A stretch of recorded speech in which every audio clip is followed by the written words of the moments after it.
गुरुदेव माता जी को नमन बंदन करते हुए सभी को प्रणाम।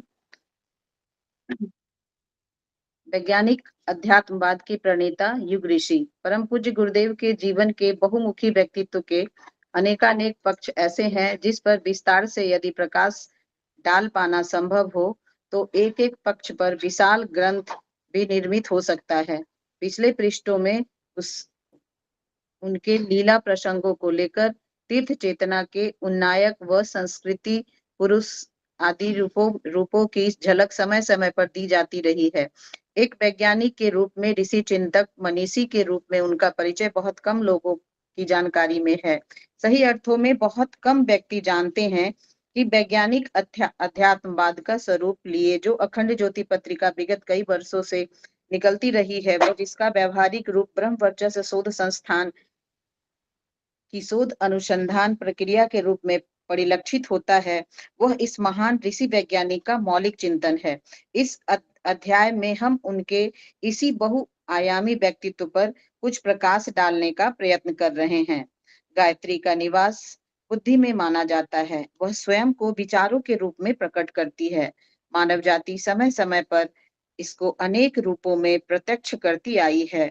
समय, परिस्थितियों, परिवेश के अनुसार इसकी अभिव्यक्तियों के ढंग भले अनेक हों, पर वह अपने मूल तत्व में एक हैं।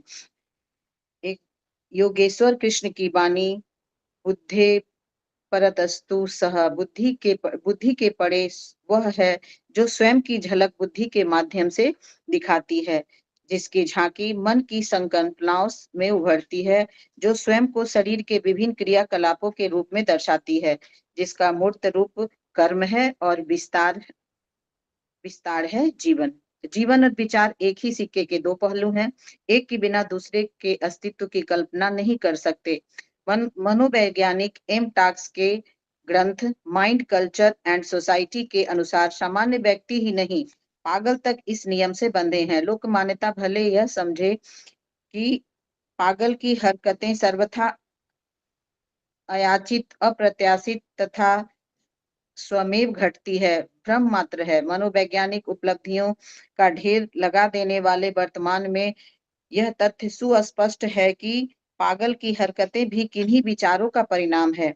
भले वे विचार अचेतन मन के संस्कारों से उपजे हों, मन के ऊपरी हिस्से के निठल्ले निकम्मे पड़े रहने के कारण सीधे कर्म का पाना पहन लिए लिए हो, पर है विचार ही। आज के नहीं तो कभी किसी समय की बटोरी समेटी गई थाती। विचार और जीवन की ऐसी सघनता और एकात्मकता के कारण ही इतिहास वेता अर्नाल्ड टायनवी मानव जाति के इतिहास को उसके विचारों का इतिहास कहता है। उसके अनुसार तथ्यों को समझने के लिए घटनाक्रमों के पर्यवेक्षण की कम, उसके पीछे क्रियाशील मन के सर्वेक्षण की कहीं अधिक जरूरत है। मानव ने अपने अस्तित्व के उदय से लेकर अब तक जो भी उतार चढ़ाव देखे हैं, जो भी उसकी जीवन यात्रा में घटा है, उसका यदि ग्राफ बनाया जाए तो स्थिति उनके विचारों के अनुरूप होगी। बाहरी घटनाक्रमों को यदि फोटो की उपमा दें तो विचारों को निगेटिव कहे बिना न रहेंगे। इस तथ्य को गहरे समझकर ही आधुनिक समय में ज्ञान को ज्ञान की नई शाखा साइको हिस्ट्री ने जन्म जन्म पाया है। इस विधा के विद्वान J J Ludwig psychological meaning of history में कहते हैं कि विगत की उपलब्धियां, अनुपलब्धियां, गति अवगति, विकास विनाश के घटना चक्रों में ने कुछ सशक्त विचारों वाले व्यक्तियों को मनुभूमि में ही जन्म पाया है। परम पूज्य गुरुदेव के शब्दों में, यदि नेपोलियन, चर्चित, बिस्मार्क, वेलिंगटन जैसे व्यक्तियों के नामों को निकाल दें तो यूरोप की कथा रसहीन हो जाएगी।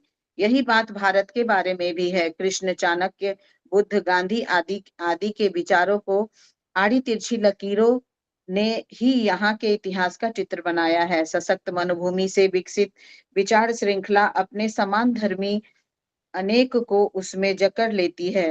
विचारों की पतली धारा अपने समान गुण वाले अनेक जल कणों से मिलकर स्वयं को प्रबल वेगवती नदी नद में बदलती महासागर का रूप ले लेती है। घटनाएं, परिस्थितियां, परिवेश इसका अनुगमन करते हैं। आज विचारों की समग्रता नष्ट प्राय है।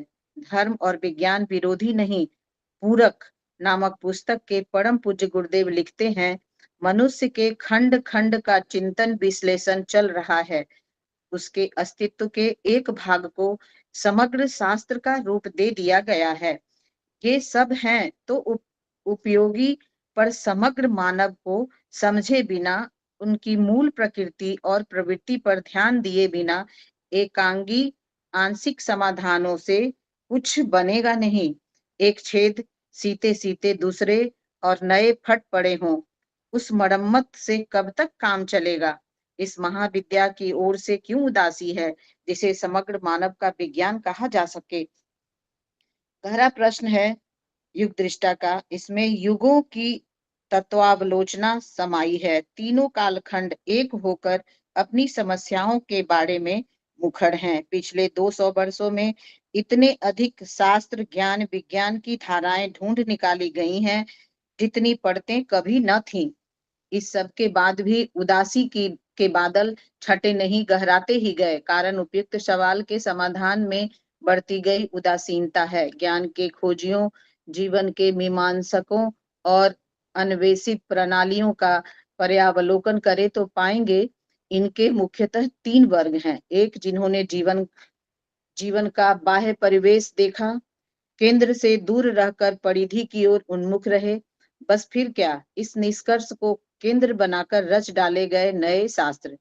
क्रियाशीलता क्यों, सक्रियता किस लिए, इसका जवाब पाने की कोई जरूरत नहीं समझी गई। उल्टे कह दिया गया, यह तो दिवा स्वप्नदर्शियों का काम है। इस परंपरा ने व्यक्ति को आत्मगरिमा से हीन भारवाहक श्रमिक बना दिया।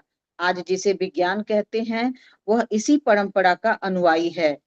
इसकी उपलब्धियों पर हम कितना ही गर्व क्यों न कर लें, पर इंट्रोडक्शन ऑफ फिलॉसफी के लेखक JTW पैट्रिक के शब्दों में, विज्ञान मूल्यों, जीवन तथा मानवीय आचरण जैसे अनिवार्य प्रश्नों के समाधान की चेष्टा नहीं करता, जो हमारे लिए बहुत महत्वपूर्ण है।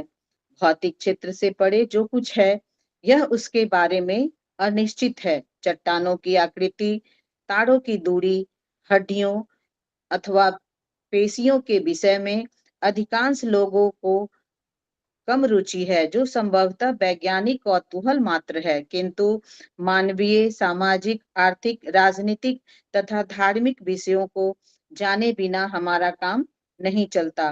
पूज्य गुरुदेव के शब्दों में कहें तो, इन बातों की अपेक्षा करके चिंतन और भावना से हीन विज्ञान की प्रक्रिया और उपलब्धियों ने मनुष्यता को बारूद के ढेर में बिठा दिया है।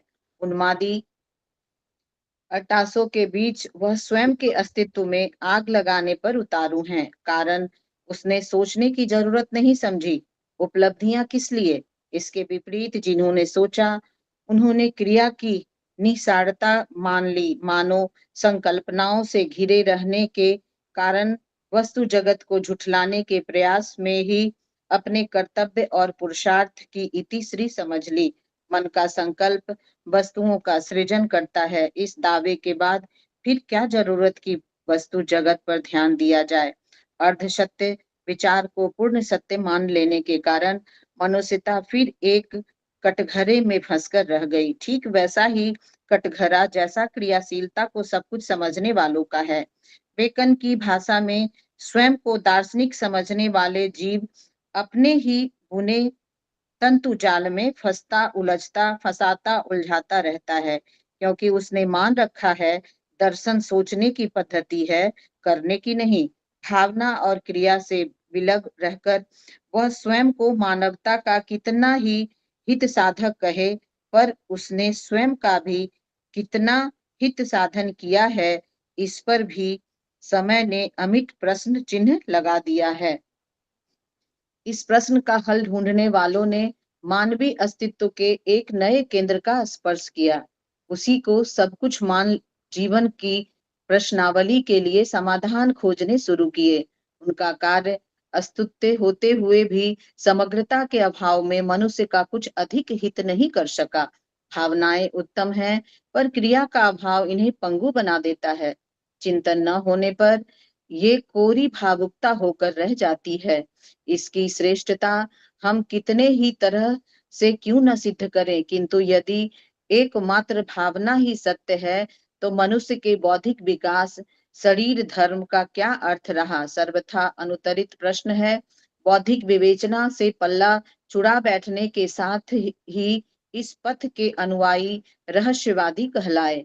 उपाधि धारण करने का एकमात्र कारण वह अयोग्यता कही जाएगी जिसके कारण ये अपने अनुभवों को बुद्धि की भाषा में नहीं कह पाए। क्रिया, चिंतन और संवेदना जीवन के तीन पक्ष अपने एकाकीपन में मनुष्य जाति को जीवन का अर्थ नहीं दे सकते। वह कला नहीं सिखा सकते जिससे अनगढ़ता, भद्दापन मिट सके। इस कला का अभाव ही है जिसके कारण स्मृतियों के ढेर से दबा बौद्धिक भार से लदा मनुष्य करुण विलाप कर रहा है। परम पूज्य गुरुदेव का सारा कर्तृत्व उस विचार सृष्टि के रूप में है जो आज के मनुष्य को सोचने का ढंग सिखाती है, उसके जीवन की गुत्थियों को सुलझाकर जीने की कला सिखाती है। उन्होंने अपने अपने कर्तृत्व के रूप उस अनूठी चिंतन शैली का विकास किया है जो उसके निजी व्यक्तित्व के कारखाने में बनी, ढली और संवारी गई है। वर्तमान के मनुष्य की मार्गदर्शक और भविष्य के मानव के लिए विरासत के रूप में सौंपी गई इस चिंतन पद्धति को ही उन्होंने वैज्ञानिक अध्यात्मवाद का नाम दिया है। वैज्ञानिक अध्यात्मवाद वादों के ढेर में एक नए प्रकार के सर्जना नहीं, बल्कि ऐसा कुछ है जहां सभी वाद समा जाते हैं, जहां सबको उसका निश्चित स्थान मिल जाता है। समुद्र माय भविष्यन्ति यद्युत, मनुष्य समुद्र नदी नहीं है, परंतु सभी नदियां समुद्र में अपना स्थान ग्रहण करती हैं। इसी भांति इस चिंतन प्रणाली से जीवन के सभी अंग उपांग अपने चरम विकास की कला सीखते हैं। परम पूज्य गुरुदेव के शब्दों में यह उल्टे को उलटकर सीधा करने की विधि है। यहाँ जहां अभी तक हम अखंड को खंड खंड करने की कल्पना करने की पीड़ा भोगते रहे, वहीं यह तत्व दर्शन सिखाता है खंड खंड अविभाज्यता कैसे पाएं। इस चिंतन पद्धति के आविष्कर्ता भले ही वह है, किंतु इसकी तीव्र आवश्यकता पिछले कुछ समय से सभी मनीषी अनुभव कर रहे थे। साइंस एंड फर्स्ट प्रिंसिपल्स के रचनाकार वैज्ञानिक FSC नार्थ्याय की भाषा में यही कारण है कि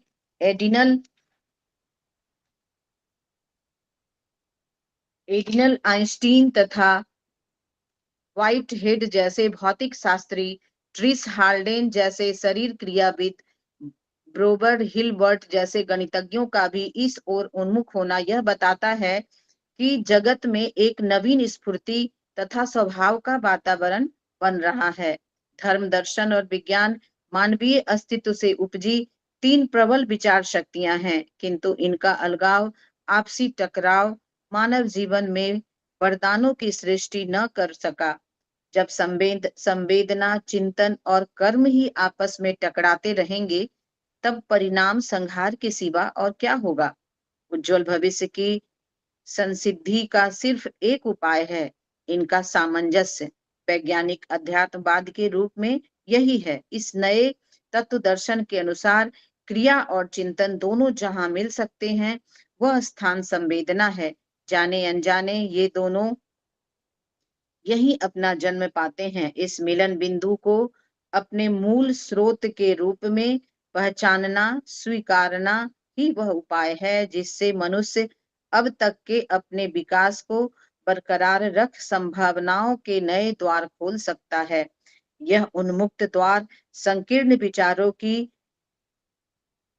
कोठरियों में हैरान परेशान मनुष्य को खुले आकाश, प्राणवर्धक वायु के बीच ले जाएगा।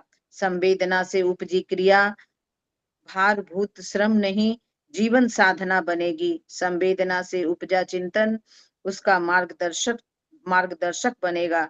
चिंतन की यह नई प्रणाली मानव की नियति है। इसे स्वीकारे बिना अन्य कोई उपाय नहीं। किंतु किसी को यह नहीं सोचना चाहिए कि विज्ञान जैसे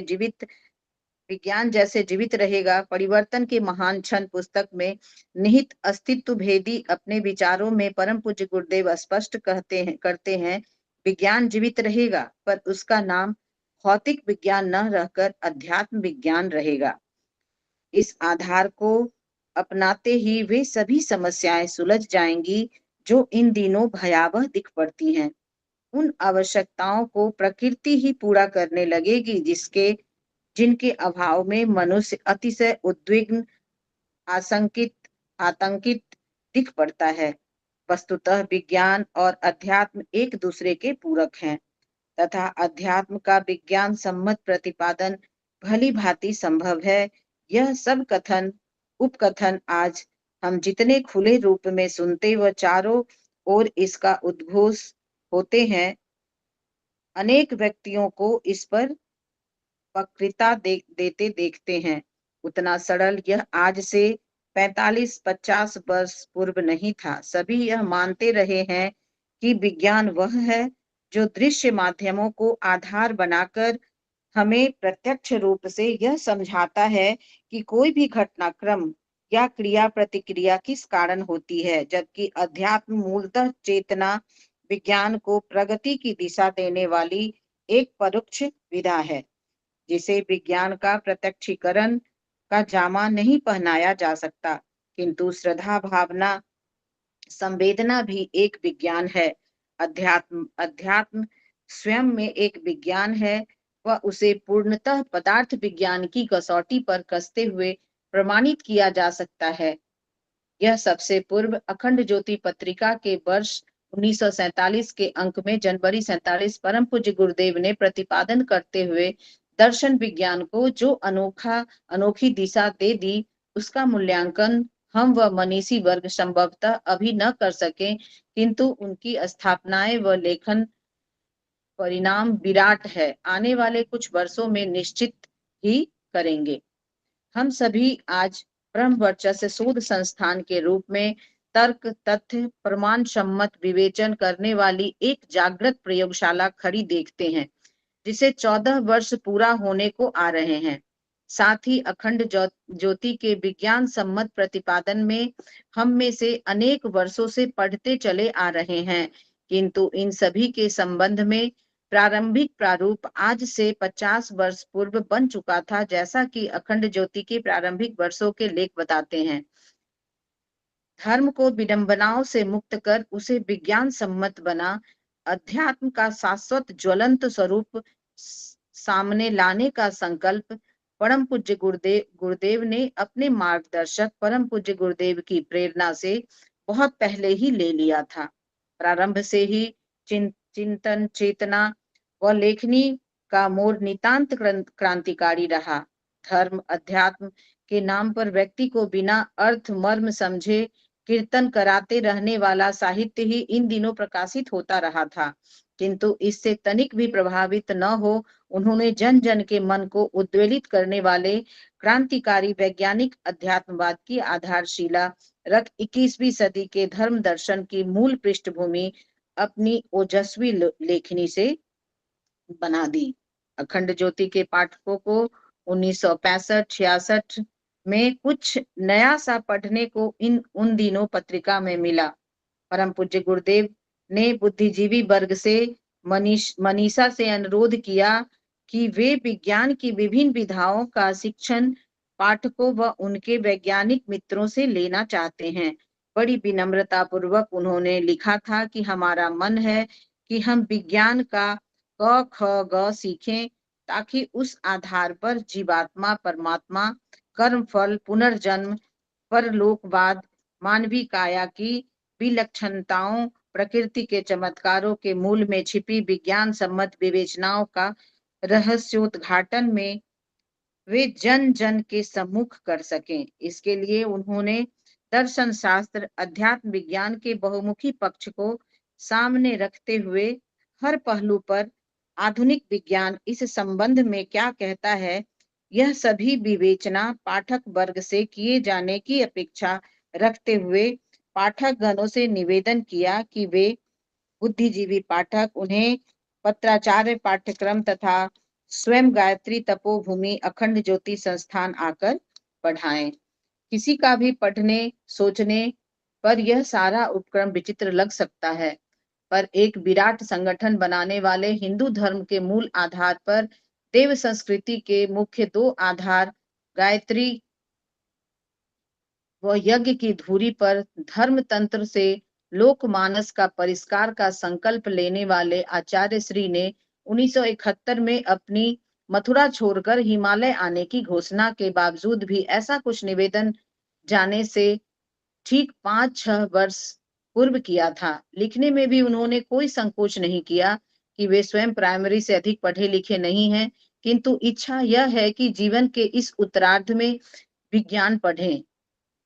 लीला पुरुष का यह उपक्रम उस समय की अखंड ज्योति पत्रिका के 40-50 हजार पाठकों को संभवतः समझ में भी नहीं आया होगा, पर यही तो अद्भुतता हर उस अवतारी स्तर की सत्ता की रही है, जिसका दृश्य जीवन महज रहस्यों की पिटारी बनकर रहा है। सारे रहस्य उनके जाने के बाद ही खुले हैं। मूर्धन्य वैज्ञानिकों की बकायदा एक शोध मंडली 1965-66 के उन दिनों अखंड ज्योति संस्थान में सक्रिय हो गई, जो समय निकालकर पूज्यवर को विज्ञान पढ़ाने का काम करने लगी। उन्हें विभिन्न विधाओं के प्रतिपादनों को एकत्र कर अध्यात्म से जोड़ने का काम सौंपा गया था। पढ़ा तो था उन्होंने, इन जैसे ही कुछ और लोगों ने जो जीव विज्ञान, भौतिकी, चिकित्सा विज्ञान में या तो निष्णात थे या होने का प्रयास कर रहे थे, किंतु एक आश्चर्यजनक परिवर्तन 1967 की पत्रिका में आया, जब बसंत पर्व के बाद से ही अखंड ज्योति के लेखों में एक नया मोड़ लिया लिया तथा आत्मसत्ता से लेकर ब्रह्मो चेतना के तथा सृष्टि के महत्वपूर्ण घटनाक्रमों से लेकर दैनंदिन जीवन के उपक्रमों के साधनात्मक दार्शनिक विवेचन के साथ वैज्ञानिक प्रतिपादनों का प्रस्तुतिकरण होने लगा। नोट्स जब इकट्ठे हो ही रहे थे, तब कौन इन लेखों को लिख व बड़ी कुशाग्रता पूर्वक संपादित कर रहा था। आज के पाठकों को आश्चर्य होगा, किंतु यह सभी कार्य वह कलेक्टिव कॉन्शियसनेस, समूह चेतना का पर्याय समष्टि मन कर रहा था, जिन्हें हम परम पूज्य गुरुदेव पंडित श्री राम शर्मा आचार्य के नाम से जानते हैं। व्यक्तित्व की सूक्ष्म मनोवैज्ञानिक व्याख्या से लेकर व्यक्ति निर्माण के सूत्रों का वह वैज्ञानिक प्रस्तुतिकरण स्वयं में अद्भुत व अनुपम था। परमात्म चेतना जब प्रस्फुटित होने के लिए किसी को माध्यम बनाती है, तो उसके लिए दृश्य स्तर पर कोई क्वालिफिकेशन का मापदंड होना जरूरी नहीं है। उसने पूज्यवर को माध्यम बनाया, वह बुद्धिजीवी वर्ग के उन व्यक्तियों को जिनसे पढ़ने को कहा गया था, निमित्त मात्र बनाया। वह सब कुछ जो उन दिनों से लेकर सन 2000 तक लिखा जाना था, दिमाग की परतों में पड़ा था, किंतु उसके प्रस्तुतिकरण के लिए उस नाटक की भी आवश्यकता थी जो लीला पुरुष द्वारा रचा गया। विज्ञान व अध्यात्म के समन्वयात्मक रूप की यह जीवन यात्रा परिजनों के समक्ष प्रस्तुत करते समय कई ऐसे प्रसंग मस्तक पटल पर घूम जाते हैं, जिनसे आभास होता है कि कितने सहज स्वाभाविक रूप में वह स्थापना कर दी गई, जिसके बिना संभवतः आज का पढ़ा लिखा वर्ग स्वयं भगवान को कहीं बात भी स्वीकार न करता। ये प्रसंग ब्रह्म वर्चस्व शोध संस्थान की स्थापना से संबंधित है, जिसके विषय में घोषणा 1976-77 में की गई। स्थापना 1978 में हो गई थी, किंतु स्पष्ट रूप से 1979 में उभर कर सामने आया, जब नाना तरह के यंत्रों से युक्त अपने में अनुपम अद्भुत एक प्रयोगशाला की सप्त सरोवर में शांति कुंज से कुछ दूर स्थापना कर दी गई। 1940 में ही मैं क्या हूँ जैसी विज्ञान व अध्यात्म के समन्वयात्मक प्रतिपादनों के प्रस्तुतिकरण वाली प्रथम पुस्तक जिन्होंने लिखी हो, तथा तब से लेकर गायत्री महाविज्ञान के जटिल गुह्यतम वैज्ञानिक पक्षों, पंचकोशी साधना से लेकर कल्प साधना, सठ चक्र जागरण, ग्रंथि भेदन आदि प्रक्रिया पर जिनके द्वारा प्रकाश डाला जा चुका हो, समस्त आर्ष ग्रंथों के भाष्य के साथ मंत्र महाविज्ञान तथा तंत्र महाविज्ञान भी जिन्होंने रचकर रख दिया हो, ऐसे पूज्यवर के लिए प्रयोगशाला की आवश्यकता क्यों पड़ी होगी, यह किसी के भी मन में आ सकता है। वो यह भी सोच सकता है कि दृश्य विज्ञान पर आधारित प्रयोगशाला तो जटिलतम आध्यात्मिक गुत्थियों का समाधान नहीं दे सकती, फिर यह स्थापना क्यों की? सोचना स्वाभाविक भी है। हमें आज भी याद है जब 2-3 कार्यकर्ताओं को सामने बिठाकर पूज्यवर ने कहा था, लड़कों, अब हमें प्रत्यक्ष विज्ञान की कसौटी पर कसने के लिए गायत्री के साधना विज्ञान, यज्ञ की ऊर्जा की सामर्थ्य, चिंतन चेतना के विभिन्न घटकों के मापन के लिए कुछ मशीनों की जरूरत पड़ेगी। तुम जरा यह तो बताओ, पैथोलॉजी, फिजियोलॉजी, साइकोलॉजी में किन किन मशीनों की जरूरत पड़ती है? बस ऐसी ही कुछ 24 मशीनों को मंगाकर अपनी लेबोरेटरी शुरू कर दो, ताकि वैज्ञानिक समुदाय इस मिशन के मूलभूत उद्देश्यों को समझ सके। कौन से उपकरण मंगाए जाए, यह यक्ष प्रश्न तो हम सबके समक्ष भी था, क्योंकि स्थूल उपकरणों में तो साधन विज्ञान की, यज्ञ विज्ञान की गहराइयों को, प्रतिक्रियाओं को मापा जाना संभव नहीं था। पूछा भी कि आप बताएं कौन से व किस स्तर के उपकरण मंगाएं। गुरुदेव का उत्तर था कि किसी भी दवा को देने के पूर्व व बाद में शरीर व मन पर क्या प्रभाव पड़ा, यह जानने के लिए शरीर विज्ञान, मनोविज्ञान में जिन उपकरणों की जरूरत पड़ती है उनको मंगा लो, शेष काम हम प्रतिपादन करेंगे। यही किया गया। प्रयोगशाला बनाई तथा एक विशाल ग्रंथागार खड़ा हो गया। इस स्थापना का मूल उद्देश्य परम पूज्य गुरुदेव ने समझाना आरंभ किया। हमें आत्मबल संपन्न व्यक्तियों को नवयुग के लिए आवश्यकता है। ऐसी पीढ़ी जो 21वीं सदी का भार अपने कंधों पर ढोएगी, धर्म अध्यात्म के तत्व ज्ञान को जिस भाषा में समझती है, उसी भाषा में प्रस्तुतिकरण हमारा उद्देश्य होगा। मजहब संप्रदायों से मुक्त विश्व संस्कृति का नवोन्मेष करने वाले एक सार्वभौम अध्यात्म का विज्ञान सम्मत धर्म का ढांचा खड़ा करना होगा, ताकि मानव धर्म को मानने वाले मनीषी नए समाज की संरचना कर सके। ब्रह्म वर्चस्व का अर्थ ही है ब्रह्म विद्या तथा व्यवहारिक तप साधना का समन्वय, अध्यात्म तथा विज्ञान का समन्वय, सिद्धांत व व्यवहार का समन्वय। इन्हीं उद्देश्यों को लेकर यह स्थापना की जा रही है। प्रयोगशाला से किन्हीं विलक्षण परिणामों की आशा अपेक्षा लगाए परिजनों को हम यही बताना चाहेंगे कि देव संस्कृति के विज्ञान सम्मत आधार के प्रतिपादन के लक्ष्य को लेकर चली यह वैज्ञानिक एवं दार्शनिक शोध ठीक वही कार्य संपन्न कर रही है जो गुरु सत्ता उसे सौंप कर गई है।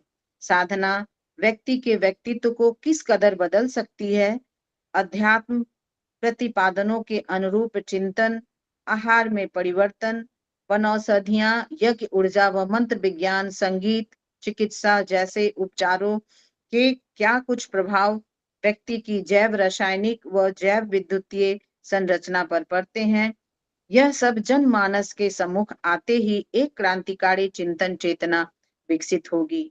यह सुनिश्चित है।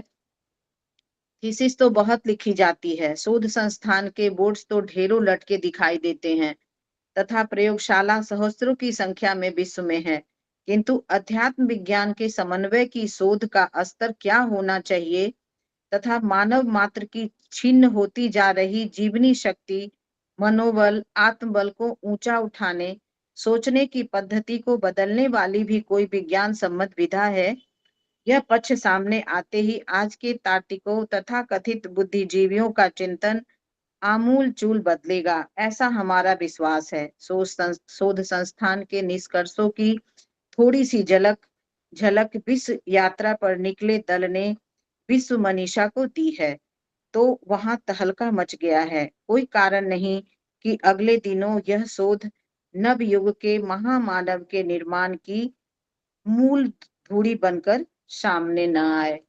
प्रणाम भैया, सबको प्रणाम। भूल चूक के लिए माफी। बहुत बहुत आभार दीदी, बहुत सुंदर। चैप्टर बहुत बड़ा था जी भैया। लेकिन कितने आपने इसको जो है धैर्य के साथ में और स्पष्ट रूप से इस चैप्टर को पढ़ा है। और वास्तव में ये चैप्टर पढ़ते पढ़ते लग रहा था कि गुरुदेव ने कितने इसको एक जिसको ये कहना चाहिए व्यवस्थित तरीके से, कितनी व्यवस्थित तरीके से गुरुदेव ने आध्यात्मिक विज्ञानवाद का प्रतिपादन भी किया और उससे संबंधित उसका आधारभूत जो ढांचा था, ब्रह्म वर्चस्व था, उसको गुरुदेव ने खड़ा किया। ये उस समय की बात है जिसमें बात ये कही गई। मेरा निवेदन बाकी सब भाई बहनों से भी है कि वो लोग भी इसमें अपने जो है ये बात जरूर रखें और इसी दिशा में ये काम भी बहुत आवश्यक है, जैसे परम जी गुरुदेव ने ये कहा। तो इसमें एक बात बहुत स्पष्ट रूप से कही गई कि आज तो विज्ञान वैज्ञानिक अध्यात्मवाद पर बहुत सारे वक्तृत्व देखने को मिलते हैं, सुनने को मिलते हैं। हर कोई साइंटिफिक स्पिरिचुअलिटी की बात करता है, लेकिन 40-45 वर्ष पूर्व, 40-45 वर्ष पूर्व ये जो है बहुत ही एक कठिन कार्य था, मुश्किल कार्य था। जब ऐसी कल्पना भी किसी ने शायद नहीं की थी 40-45 वर्ष पूर्व की ऐसी बात भी कुछ हो सकती है कि अध्यात्म और विज्ञान, अध्यात्म का विज्ञान सम्मत ये इसका प्रतिपादन हो सकता है। तो ये जो है बहुत ही एक उस समय कल्पना से भी परे बात थी। आज तो सब लोग जो है ये बात करते हुए दिखाई देते। हम लोग जब इसमें ये देखते हैं कि जब ब्रह्मवर्चस्व शोध संस्थान जब ये बना तो 1900 ये इसको देखा जाए 80 के दशक में, तो 1976-77 में जो है इस विषय में गुरुदेव ने घोषणा की और 1978 में इसकी स्थापना भी हो गई। और 1989 में 1979 में इसका स्पष्ट ये उभर के आ गया। अब गुरुदेव ने इसकी बनाया, हाँ 79 जी 1979 में इसका स्वरूप भी उभर के आ गया और ये बन गया। अब ये देखें कि गुरुदेव ने इसको किस प्रकार से इसकी कल्पना करी होगी। कोई सिद्धांत रूप से कोई चीज आती है तो फिर सिद्धांत से उसको मेटेरियलाइज कैसे किया जाता है, उसको स्थूल रूप कैसे दिया जाता है। तो यहीं से जो है कि लड़कों अब हमें प्रत्यक्ष विज्ञान की कसौटी पर कसने के लिए गायत्री साधना, विज्ञान, यज्ञ की ऊर्जा की सामर्थ्य, चिंतन चेतना के विभिन्न घटकों के मापन के लिए कुछ मशीन की जरूरत है। तुम जरा यह बताओ पैथोलॉजी, फिजियोलॉजी, साइकोलॉजी में किन किन मशीनों की जरूरत पड़ती है। बस ऐसी ही कुछ 24 मशीनों को मंगाकर अपनी लेबोरेटरी शुरू कर दो ताकि वैज्ञानिक समुदाय इस मिशन के मूलभूत उद्देश्यों को समझ सके। तो उस समय जो गुरुदेव ने ब्रह्मवर्चस्व रूपी लेबोरेटरी स्थापित की थी वो एक अद्भुत लेबोरेटरी थी उस टाइम में।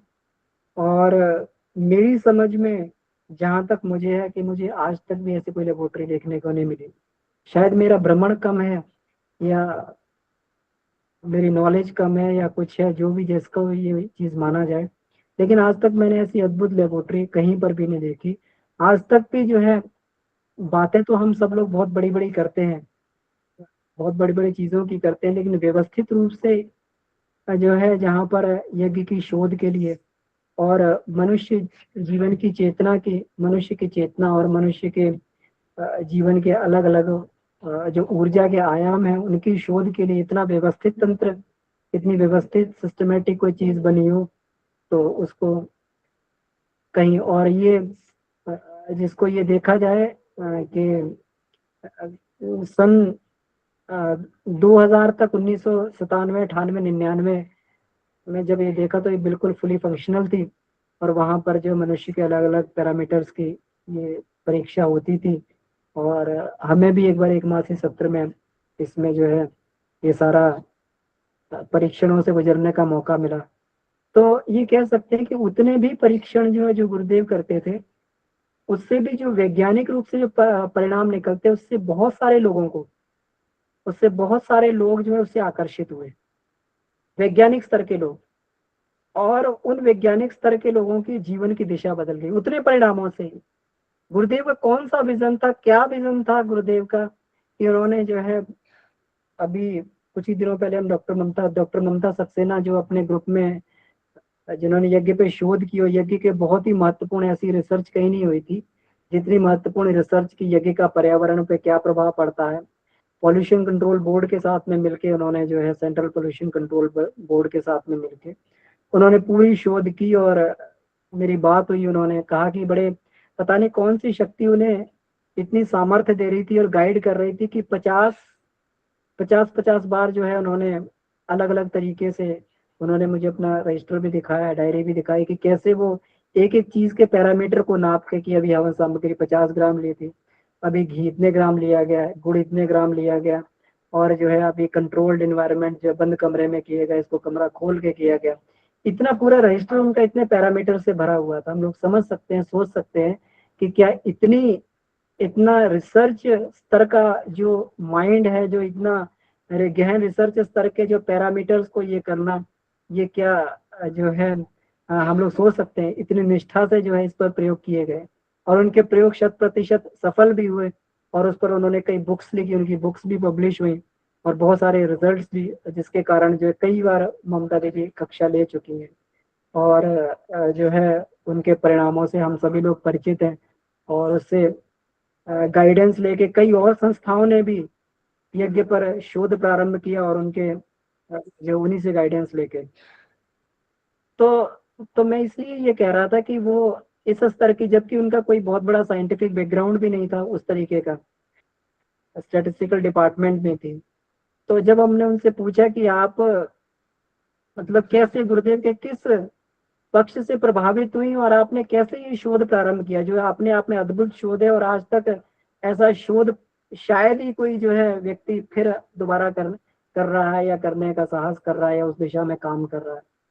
तो उन्होंने यही कहा कि मेरा अध्यात्म में कोई रुचि नहीं थी, मैं भगवान किसी को नहीं मानती थी बिल्कुल भी। मैं इसलिए बात बता रहा हूँ कि गुरुदेव ने किस परिकल्पना को लेकर जो अध्यात्मवाद की नींव रखी, बिल्कुल उनके पास बैठकर हमें ये सुनने का मौका मिला। तो उन्होंने बताया कि मैं ऐसे घूमती घामती पता नहीं कैसे ब्रह्मवर्चस्व पहुंच गई। ये बात 89 की। वहां पर जाके जब मैं पहुंची तो वहां पर जो है वहां पर कुछ जो एक्सपेरिमेंट्स के रिजल्ट थे उनको पब्लिश किया गया था, उनको बोर्ड पर लगाया गया था। तो मैंने देखा कि वहां पर जो इस तरीके से आध्यात्मिक जीवनचर्या जीने से व्यक्ति के पैरामीटर जो है, हेल्थ पैरामीटर इस तरीके से परिवर्तन होते हैं, शरीर में ऐसा परिवर्तन होता है। तो उन्होंने कहा कि ऐसा भी होता है, अध्यात्म के माध्यम से ऐसा भी होता है। पहली बार उन्होंने ये साइंटिफिक बेसिस अध्यात्म का देखा। उन्होंने कहा मुझे कहीं नहीं देखने को मिला था, ब्रह्मवर्चस्व में पहली बार मैंने ऐसा देखा कि अध्यात्म के माध्यम से आधुनिक विज्ञान के साथ इसको संबद्ध करके और बहुत सारे अद्भुत परिणामों को देखा जा सकता है। तो उन्होंने जो है ये किया। तो जब उन्होंने देखा तो उसको देखकर जो है फिर कि ये कहाँ से है, कहते कि मैं ढूंढते ढूंढते शांति कुंज में पहुंची। और जब मैं शांति कुंज में पहुंची तो वहाँ की व्यवस्था, ये उस समय 89 90 के 91 के समय की बात है, तो कहा कि बहुत ही व्यवस्थित तंत्र मैंने देखा कि यहाँ वास्तव में यहाँ पे चेतना है। उनका मुझे इस चीजों ने बहुत प्रभावित किया कि कहीं कहीं पर भी कोई अगर लाइट भी लगी तो लाइट खराब नहीं थी, लाइट जल रही थी, कोई स्विच भी जो है खराब नहीं थे, कहीं पे कोई चटकनी खराब नहीं थी। तो मुझे समझ में आया कि वास्तव में यहाँ पर ऐसा नहीं है कि धर्म के नाम पर अफीम की गोली लेकर यहाँ पे लोग सोए रहते हैं। यहाँ पर पूर्ण सजगता भी है, धर्म भी है, पूर्ण सजगता भी है, यहाँ पर चेतना भी है और चेतना विज्ञान भी है। ये सारी की सारी चीजें उन्होंने कहा कि मुझे बहुत प्रभावित किया। तो फिर जो है मैंने गायत्री मंत्र का जब वहां पर देखा तो गायत्री मंत्र का जब प्रारंभ किया, और जो है तभी से जो करते करते और ऐसे करके 2000 के दशक में आते आते जो है ये वाले दशक में और 2000 तक आते आते एक ऐसी प्रेरणा जगी यज्ञ पे शोध किया जाए। तो मेरे बताने का सिर्फ मतलब यही है कि एक, देखिए किस तरीके से एक साइंटिस्ट, एक वैज्ञानिक अध्यात्मवादी जो है ब्रह्मचर्य की शोध को देखकर और उसको ये देखकर ये हुआ, तो इसका मतलब गुरुदेव की जो ये संरचना थी बिल्कुल अलाइंड थी और इसको आगे भी चलना चाहिए था। ऐसी लेबोरेटरीज जो है ब्रह्म वर्चस्व को रेप्लिकेट, जैसे शक्तिपीठ जैसे बढ़ते चले गए उसी तरीके से ब्रह्म वर्चस्व जैसे शोध संस्थान भी बढ़ने चाहिए।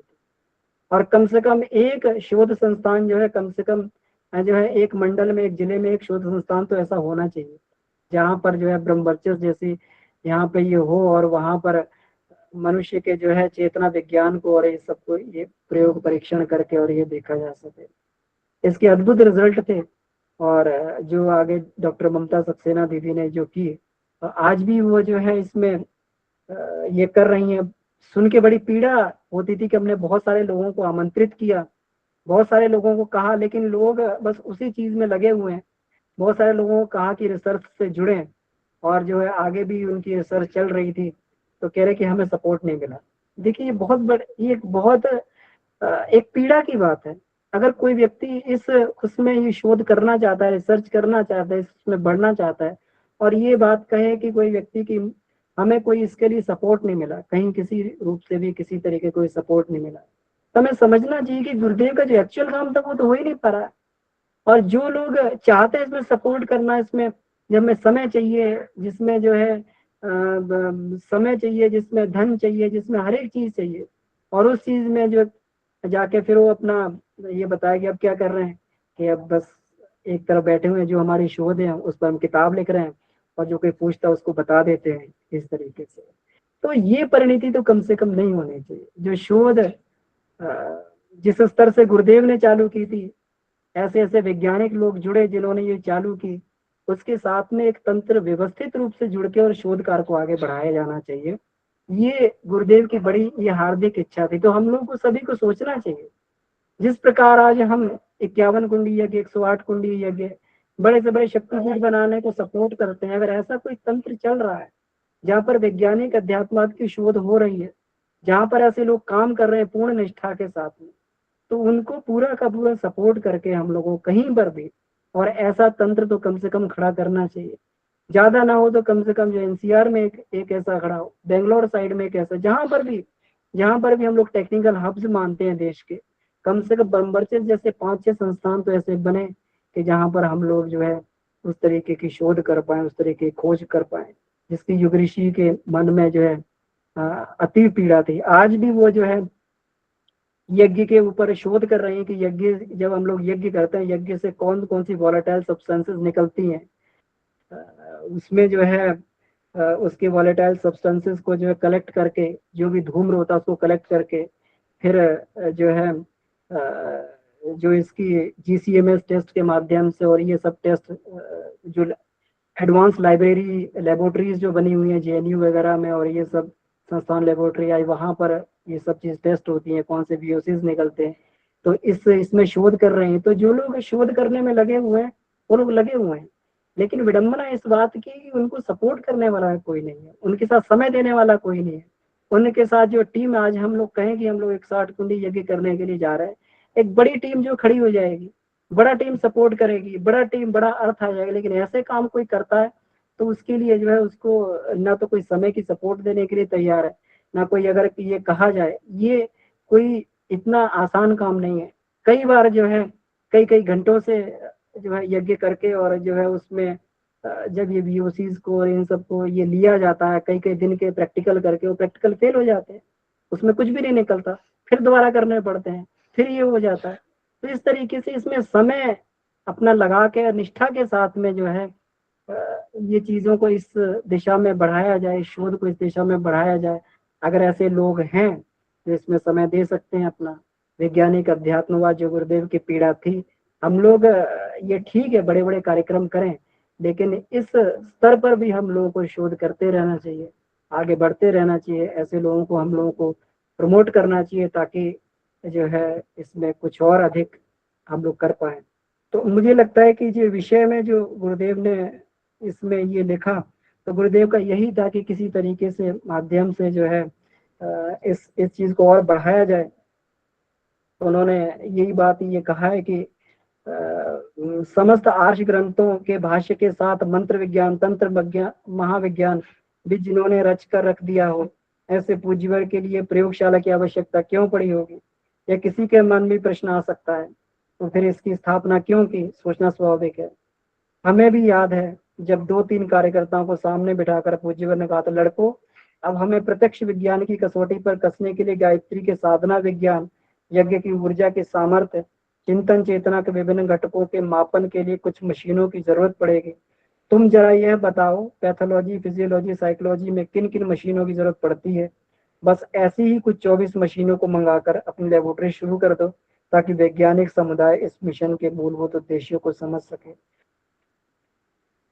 तो फिर जो है यही इन्होंने कहा कि आप बताएं कौन से किस तरह के उपकरण मंगाएं। गुरुदेव का उत्तर था, किसी भी दवा को देने के पूर्व व बाद में शरीर व मन पर क्या प्रभाव पड़ा, यह जानने के लिए शरीर विज्ञान, मनोविज्ञान जिन उपकरणों की जरूरत पड़ती है उसे मंगा लो, शेष काम हम प्रतिपादन कर देंगे।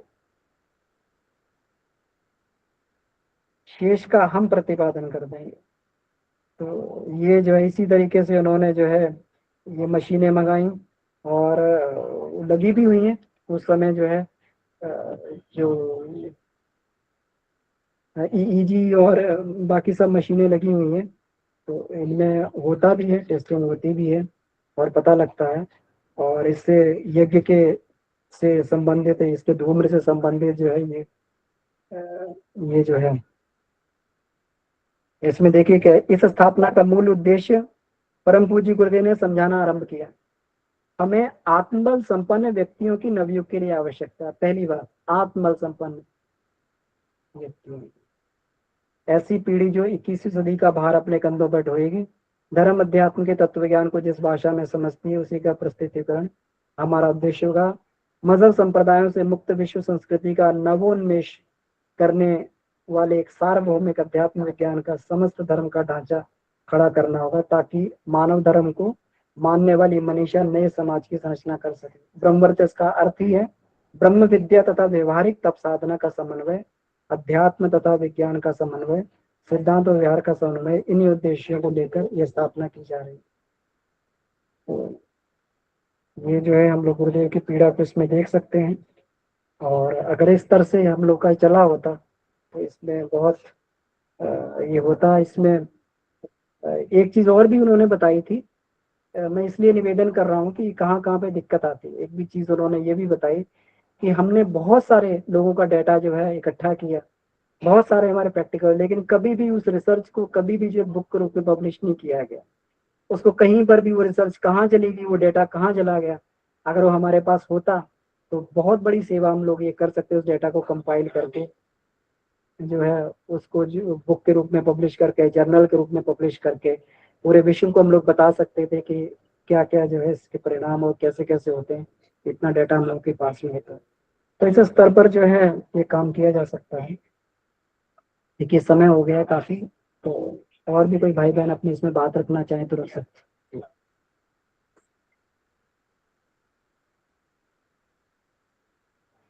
जी गोकुल जी भाई साहब। जी भैया प्रणाम।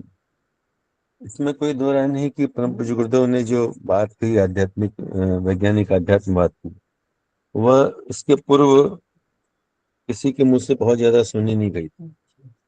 और जब हम लोग अब जब थोड़ा बहुत उपनिषद पढ़ने लगे हैं तो ये समझ में आता है कि पूरा का पूरा उपनिषद जो है वैज्ञानिक अध्यात्मवाद पर ही आधारित था।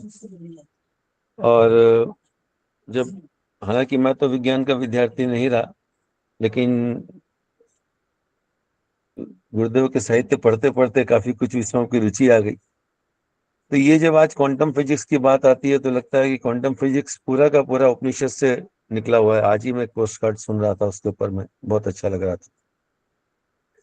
बात यहाँ पे भी है कि हम चाहे थोड़ा ही समझ पा रहे हो, हम पूरा ना भी समझ पा रहे हो, तो भी इस प्रकार की चीजों पर हमको अपनी रुचि तो लेनी चाहिए। अभी आपने कहा कि हर जिले में या कम से कम 5 भारतवर्ष में 5 न भी सही, कम से कम एक तो ऐसा जगह, ऐसी एक चीज तैयार करने पर हम सबको सोचना चाहिए, विशेषकर जो लोग इस ग्रुप से जुड़े हुए हैं, और इसमें जो थोड़ा लीड ले सके, हर तरह के व्यक्तियों की आवश्यकता पड़ेगी, वो इसमें लें। जैसे कि उन्होंने इस यज्ञोपैथी पे इतना काम किया और किया, तो उनको भी सपोर्ट करके कुछ ऐसी योजना बनाई जाए कि चलो 2 दिन, 3 दिन, 5 दिन का 2 व्यक्ति, 5 व्यक्ति, 10 व्यक्ति पर वापस नए सिरे से प्रयोग करके काम किया जाए, उसके रिसर्च पेपर बनाए जाए। और इसके बाद जो एक बड़ी महत्वपूर्ण बात जो मेरे दिमाग में आजकल चलती है, वो ये है कि जिस हवन की बात हम कर रहे हैं, जिस वैज्ञानिक अध्यात्म की बात के लिए हम यज्ञ से बात कर रहे हैं, क्योंकि अभी यज्ञ पे बात आई इसलिए बात आ रही, आज हमको, आज हवन सामग्री भी हम पास उस स्तर की नहीं है, उस स्तर की हवन सामग्री नहीं है। कौन सी संविधाओं का प्रयोग वो हमें नहीं पता, कैसी भी लकड़ियां देखता हूँ यज्ञ कुंड में आ जाती हैं, चाय जैसी लकड़ियां आ जाती हैं, कोई प्लाईवुड के टुकड़े आ जाते हैं, कैसे कैसे चीजें। तो प्लाईवुड के टुकड़ों से अगर हवन होगा तो उसमें से कौन सी गैस निकलेगी, हम और आप सब विचार कर सकते हैं, समझ सकते हैं। तो अगर कुछ ऐसी चीज होती है तो हम चाहे बहुत बड़ा कुछ काम नहीं कर सके, पर थोड़ा बहुत सहयोग प्रयास तो हम लोग सब मिल करके कर ही सकते हैं। इस पर आपको थोड़ी सी अग्रणी भूमिका लेनी पड़ेगी, उस पर आप करेंगे तो निश्चित रूप से इसके बहुत बड़ा लाभ होगा। और इसमें इस चीज के लिए हमको गुरुदेव ने इसमें जो बात लिखी है, देखिए बहुत अच्छी है, इसमें जब दीदी पढ़ रही तो लगा कि गुरुदेव ने लिखा कि उनके संबंध में लिखा है कि बड़ी विनम्रता पूर्वक उन्होंने लिखा है कि हमारा मन है कि हम विज्ञान का क ख ग सीखें, ताकि उस आधार पर जीवात्मा, परमात्मा, कर्मफल, पुनर्जन्म, परिवार, परलोकवाद, मानवीय काया की विलक्षणताओं, प्रकृति के चमत्कारों के मूल में छिपी विज्ञान सम्मत विवेचनाओं का रहस्योद्घाटन करके जन जन के सम्मुख कर सके। तो गुरुदेव जब कि सब कुछ जानते थे, उसके बावजूद वो कहते हैं कि मैं नहीं पढ़ा होकर के भी मैं उसको पढ़ना चाहता हूँ। तो और वो उसको पढ़ लिए, तो हम लोग थोड़ा बहुत तो पढ़े लिखे हैं, और अगर हम लोग थोड़ा सा प्रयास करेंगे तो निश्चित रूप से हम लोग और भी बहुत कुछ जान सकेंगे, क्योंकि चेतना तो गुरुदेव की बात कर रही है, जो कि उन्होंने कहा कि बाकी को जो आपने भी उसको पढ़ करके सुनाया कि 24 मशीन को लेकर के आ जाए, शेष काम हम प्रतिपादन करेंगे। तो इस वैज्ञानिक अध्यात्मवाद पर, हालांकि हमारा पंचकोश विज्ञान पूरा का पूरा वैज्ञानिक अध्यात्मवाद है, पर कभी कभी मुझे लगता है कि कई परिजनों की बात सुन करके कि ये वैज्ञानिक दृष्टिकोण पर हम उसको नहीं स्वीकार कर रहे हैं, हम भी उसको एक पंथ, एक परंपरा, एक कर्मकांड के ऊपर में लेकर के ही अपने जीवन को उसमें बढ़ा रहे हैं, इसलिए परम पुरुष का भी उतना वैज्ञानिक हमको लाभ नहीं मिल पा रहा है। तो भैया इस पर निश्चित रूप से कुछ चिंतन किया ही जाना चाहिए, और आपको इसमें लीड लेना पड़ेगा, यही कहना चाहता था भैया। प्रणाम। जी भाई साहब, देखिए सभी का जो है सहयोग और ये आत्मबल बढ़ाने वाला ये जो है उत्साह है, तो निश्चित ही जरूर जो है इस दिशा में काम करने का कुछ प्रयास बन पड़ रहा है, और उसको करेंगे भैया पूरी इसमें ईमानदारी से करेंगे। इसमें जैसे बाबूजी से बात करके इस वैज्ञानिक अध्यात्मवाद के ऊपर में 3 दिन, 4 दिन, 5 दिन का कोई एक शिविर भी अगर रखें, हमारे नवरात्रि साधनाओं के अलावा रखें, और उसमें वो लोग आए जिनको कि इस विषय में रुचि हो और स्वेच्छा से आए, तो मुझे लगता है कि शायद बात की शुरुआत कहीं हो जाएगी। बिल्कुल सही भाई साहब, बिल्कुल सही कह रहे हैं आप। तो ऐसा जो है ये हम लोग कर सकते हैं कि जो लोग इस विषय में खास करके रुचि रखते हो, तो वो लोग इकट्ठा होकर जो है कुछ ना कुछ जब ब्रेनस्टॉर्मिंग करेंगे, प्लानिंग करेंगे, तब जरूर कुछ ना कुछ चीजें निकल के आएंगी। जी बिल्कुल।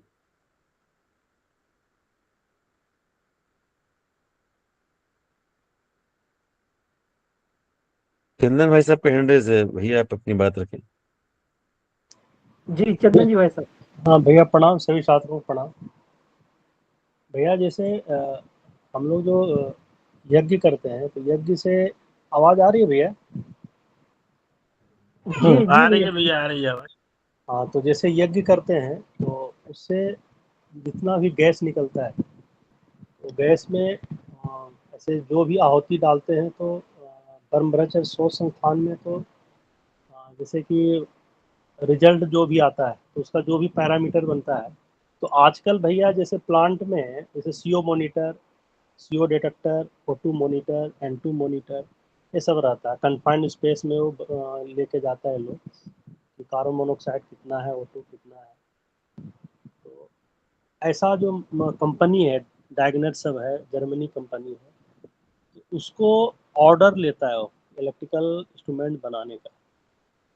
तो हम लोग को पता करने से कि हम जब यज्ञ करते हैं तो वहाँ से O2 जनरेट होता है, CO2 जनरेट होता है, और बहुत सारा जो गैसेस जनरेट होता है, जो कि हमारा मानवीय संस्कार से लेकर के आंतरिक जो भी कलमश कसा है, बीमारी है, उसको कहाँ तक ठीक करता है, कितना परसेंटेज अंदर जाता है, कितना परसेंटेज ऑक्सीजन लेवल बढ़ाता है, वो बना के दे सकता है।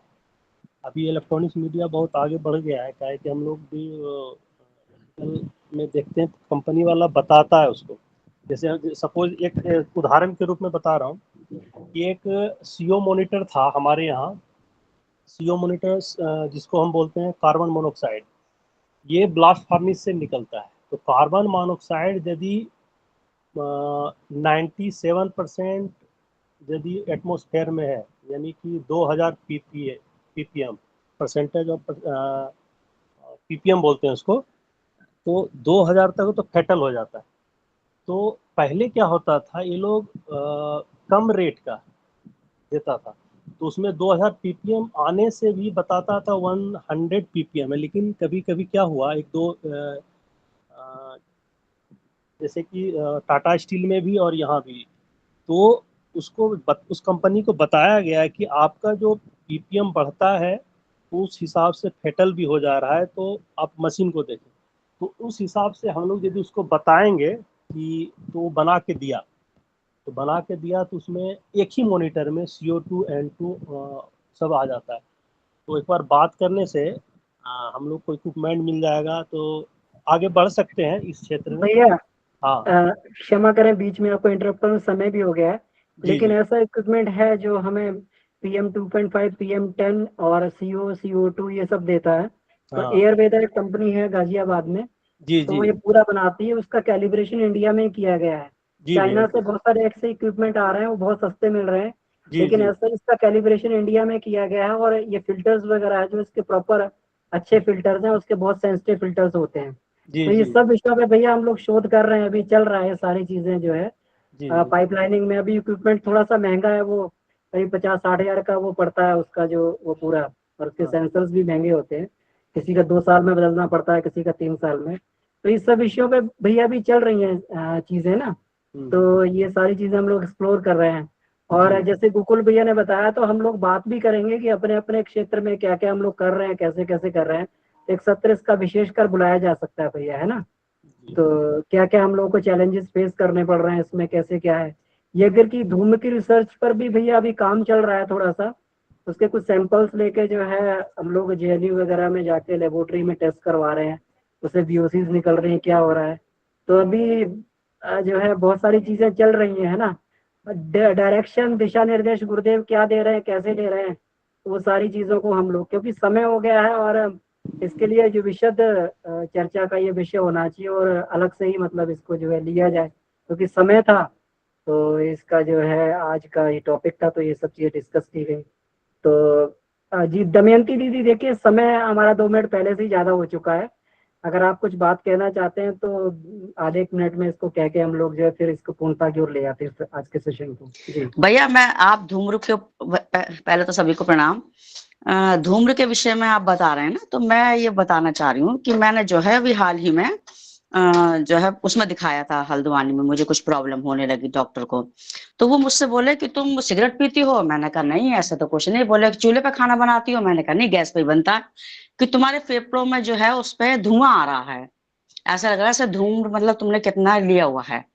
तो मैंने कहा, फिर मैंने कहा नहीं मैं यज्ञ करती हूँ रोज खाली, क्योंकि हम जो है रोज यज्ञ कर्मकांड कराते भी हैं और घर में भी डेली हवन करते थे। तो उन्होंने बताया कि उसी से आपके अंदर आया है, और अगर आप इसे कंटिन्यू रखेंगे तो आपको दमे की बीमारी हो सकती है। जी तो तब दीदी, से भैया देखिए मैं हमें सूक्ष्म रूप में करती हूँ इसे। हमें बहुत सारी चीजों जी। को देखना पड़ेगा। गोकुल जी भाई साहब ये कह रहे हैं ना कि अगर हम प्लाईवुड के टुकड़ों से हवन करेंगे तो उसका प्रभाव एडवर्स इफेक्ट आ भी रहे हैं। तो इस सभी चीजों पे शोध चल रही दीदी, है ना। तो इसको जो है हम लोग विस्तार में चर्चा करेंगे। अब हाँ, तो अंतर मैं सक्सेना उसी बात दीदी। पे मुझे याद आया, मैंने कहा मैं भैया आपको जी जी बताऊं जी। उस पे। ठीक है जी। हाँ, तो ये प्रणाम हमें सभी। बिल्कुल सावधानी पूर्वक सारी चीजों को देखना पड़ेगा कि हम क्या लकड़ी यूज कर रहे हैं, क्या सामग्री, क्या संविदा यूज कर रहे हैं। तो वो सारी चीजों को हमें ये करके इसको चलना पड़ेगा। ठीक है, तो आज का सेशन को यहीं समाप्त करते हैं। किसी दिन हम लोग ममता सक्सेना दीदी का भी, मेरी उनसे बात हुई थी, तो उनका सेशन भी इस क्लास में रखेंगे और बहुत सारी चीजों पे हवन में हमें आज के परिप्रेक्ष्य में क्या क्या सावधानियां भी बरतनी चाहिए, इस पर भी हम लोग चर्चा करेंगे दीदी, है ना। ताकि एडवर्स इफेक्ट ना हो, क्योंकि उनसे बात होने के बाद में पता लगा कि अगर हम सावधानी ना भी बरते हैं, नहीं बरते, तो आज के समय में एडवर्स इफेक्ट भी हो सकते हैं उससे। क्योंकि जिस तरीके की सामग्री आ रही है, जैसी वो संविधाएं आ रही हैं, सब आ रही हैं, तो ये सब चीज भी हमें ध्यान रखना बहुत जरूरी है।